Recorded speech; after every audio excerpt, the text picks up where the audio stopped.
लोग को बैठने का जगह नहीं दिया जा रहा है। कानून और संवैधानिक रूप से हमारा जसपुर, सरगुजा, बस्तर ये हमारा शेड्यूल्ड एरिया है, अनुसूचित क्षेत्र, अनुसूचित जनजाति क्षेत्र, लेकिन ये मैदान का प्रयोग करने के लिए हमको मौका नहीं लग रहा है। ये अफसोस है और इसलिए लड़ना पड़ेगा। और जिस दिन आदिवासी जाग जाएगा उस दिन देखते रहिएगी कि हमारा जसपुर का अंचल क्या होगा। मैं इस घड़ी हमारे रमन सरकार को धन्यवाद देता हूं, रमन सरकार को मैं धन्यवाद देता हूं। बेटा बेटी, भाई भाई, युवा साथी और मम्मी पापा लोग, मैं धन्यवाद इसलिए दे रहा हूं, आप लोग का सिस्टम ही खराब है, इसलिए मैं बोल रहा हूं कि आज शेड्यूल्ड एरिया होने के बावजूद आज तमाम कई तरह की बातें आदिवासी के लिए प्रताड़ित होना पड़ रहा है। धर्मांतरण विधायक काला कानून हो तो है ही, लेकिन रोज रोज ये जो हो रहा है, एक दिन के बाद दूसरे दिन, कल का रिपोर्ट हल्का सा मैं एक लाइन में बताना चाहूंगा। बताओ, आप लोग सुनना चाहेंगे? हाईकोर्ट हमारे पक्ष में कम से कम 100 में 90% हमारे पक्ष में तय किया और उसमें कहा गया है कि निवासी आदिवासी जनजाति मान रहे हैं, समुदाय को जो टारगेट किया गया है, अभी कहीं पर हम लोग का धर्म परिवर्तन होता है क्या? धर्म परिवर्तन होता है क्या? आज कहीं धर्म परिवर्तन नहीं हुआ है। मैं छत्तीसगढ़ सरकार से पूछना चाहूंगा, आप अब इतना तो बता दीजिए कि यहाँ पर कितने लोग हैं जसपुर अंचल में?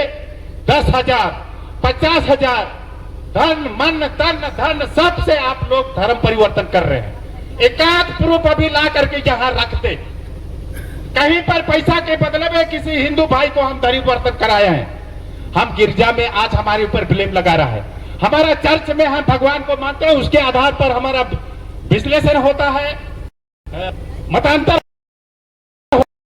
वास्तव में तो आप प्रभु का जीवन शैली किसी धर्म को फैलाने के लिए नहीं आए थे, वो न्याय, समानता, बराबरी, शांति, एकता कायम करने के लिए आदिवासी, गरीब और भेड़ियों के बीच में, बकरा चराने वालों बीच में आए थे कि नहीं आए थे? को लेकर हम आज चर्च में भी बात करते हैं। इसी को लेकर हम चाहेंगे तो अनुच्छेद 25 के तहत में ये सभी ने कह रहे हैं कि निश्चय है कि आज धर्मनिरपेक्ष राज्य हमारा हिंदुस्तान है।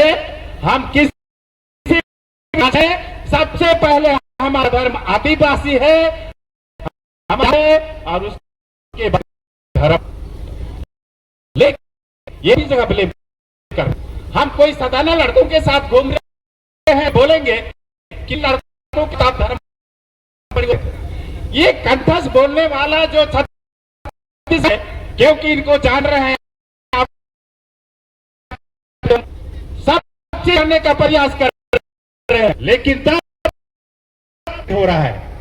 आज अयोध्या में उनका चुनाव हुआ, ऐसा क्यों? जब मरता आदमी कुछ करने के लिए आखिरी में ही सोचता है, किसी का उदय हुआ है उसका पतन भी निश्चय ही है। मेरे माता पिता, भाइयों बहनों, आज हमारे बड़े बड़े हॉस्पिटल है, बड़े बड़े चर्च है, बड़े बड़े स्कूल है, सभी जगह जितना भी भारत देश में, चाहे वो बिहार का हो, चाहे हमारा जसपुर या छोटा नागपुर का आदमी हो, यहीं से दिल्ली का अधिकारी है, यहीं से आदिवासी कोई सम्मानित जगह में है, यहीं से पढ़ लिख करके आदमी दुनिया घूम रहे हैं, लेकिन जिस प्लेट में खाते हैं उसी प्लेट में ये लोग टट्टी करते हैं। आज यही बात है। कौन नहीं जानता है विष्णुदेव साय यहाँ का हमारा बेटा है, हमारा मामा है, हमारा भाई है, लोयला का विद्यार्थी है, और उसके बाद में आज छत्तीसगढ़ का सभी चर्च को ध्वस्त कर देंगे बोलने वाला कहाँ का पावर है? सबसे बड़ा संविधान का अपराधी लोग यही लोग हैं और दूसरा लोग नहीं है, यही लोग हैं। आज सही में कहूंगा, बहुत सारी बातें हैं, सब तो कह दिए। आप मेरा गाना सुनोगे? गाना सुनोगे? जागो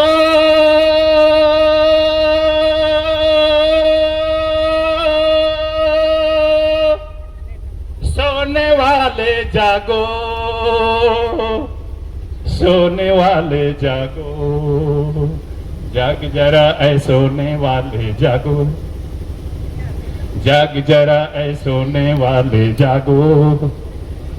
छत्तीसगढ़ में आता है काला कानून, छत्तीसगढ़ में आता है काला कानून।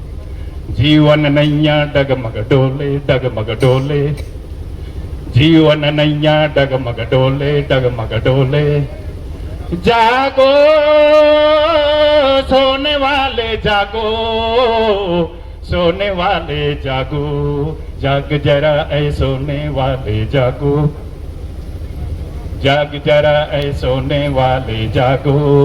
आता है डीलिस्टिंग, अभी फिर डीलिस्टिंग का बात फिर उभर करके आ रहा है।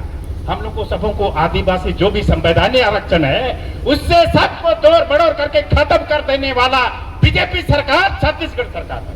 और इसलिए आज डीलिस्टिंग का फिर उभर करके आ रहा है। मेरे मित्र यहाँ पर हैं, वो आज एक आदिवासी होने के बाद उसका भी डीलिस्टिंग होगा, चाहे वो बीजेपी में है, विष्णुदेव साय का भी डीलिस्टिंग होगा, हम लोग का सबका होगा। ये आदमी लोग क्या सोचते हैं, जो हमारे गद्दी में बैठे हैं लोग क्या सोचते हैं? बहुत सारी बातें हैं मेरे माता पिता भाई और बहनों।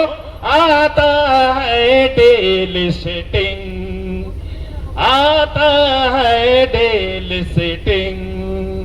जीवन नैया डगमग डोले, डगमग डोले, जीवन नैया डगमग डोले, डगमग डोले। जागो सोने वाले जागो, सोने वाले जागो, जाग जरा ऐ सोने वाले जागो, जाग जरा ऐ सोने वाले जागो। माता पिता भाई और बहनों, और विशेषकर युवा शक्ति से मेरा आह्वान है, आज हर आदमी पूरे देश में ये जो काला कानून का विरोध किया जा रहा है, आखिरी काला कानून क्यों कहा गया? आज जबरदस्ती ऐसा किया जा रहा है ना, आज जबरदस्ती कहा जा रहा है, तुम कहीं पर भी ब्रेन वॉश करते हो। मैं कोई हिंदू भाई सदाना को, हमारे प्रतिनिधि को, हमारा विधायक को, आपका अपना आदमी हिंदू आदमी को ब्रेन वॉश करके अपना धर्म में ठिकाना लगाओ। हमारे ऊपर क्यों ब्लेम कर रहे हो? आप ब्रेन वॉश करो। हम लोग के ऊपर ब्लेम किया जा रहा है, हम लोग के साथ ऐसा किया जा रहा है।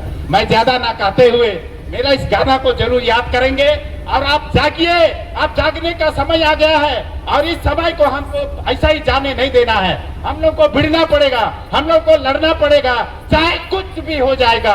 जब तक काला कानून वापस नहीं ले जाएंगे तब तक हर 3 दिन 2 दिन के बाद, चाहे वो रायगढ़ में हो, जसपुर में हो, कुनकुरी में हो, चाहे लालूंगा में हो, चाहे रायपुर में हो, चाहे दिल्ली में हो, चाहे बेंगलोर में हो, कहीं पर भी हो, सभी जगह कई करोड़ लोग आज हमारे साथ हैं, आप लोग केवल नहीं हैं। आप सभी को बहुत बहुत धन्यवाद। थोड़े शब्दों में आप लोगों को मैं थोड़ा सा जगाने का प्रयास किया, लेकिन इसी में सत्य है कि हम धर्म परिवर्तन नहीं कर रहे हैं, ना करेंगे।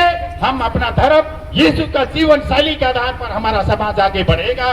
घर में हम विनती करेंगे और हम अपना परिवार को सुरक्षित रखेंगे, समाज को रखेंगे। अभी आखिरी बात मैं कहना चाह रहा हूँ, ये डीलिस्टिंग वाला बात, ये पेशा कानून वाली बात, ये 93 में पास हुआ था, और ये सरकार आज भी पेशा कानून को तोड़ मड़ोड़ करके पूरा सत्यानाश कर दिया, लेकिन आज भी पेशा कानून पास नहीं हुआ। इसलिए ये तमाम सारी चीजें हैं, हमको अध्ययन करना पड़ेगा, चिंतन करना पड़ेगा, सोचना पड़ेगा कि हमारा आदिवासी भाई बहन के साथ मूल निवासी इस गांव के लोग हैं, इस देश के लोग हैं, इस जिला के लोग हैं, उनके साथ ऐसा खिलवाड़ किया जा रहा है। जय हिंद, जय छत्तीसगढ़। बहुत बहुत धन्यवाद मिस्टर भैया, आपने ओजस्वी प्रबोधन संबोधन किया है, जागृति किया है, बहुत बहुत धन्यवाद। एक बार जोरदार ताली बजा दीजिए। काला कानून वापस लो, ट्रांसफार्मर के पास जो खड़े हैं वहां पर काला कानून वापस लो। भारतीय संविधान जिंदाबाद, धर्म के नाम पर भेदभाव फैलाना बंद करो, धर्म के नाम पर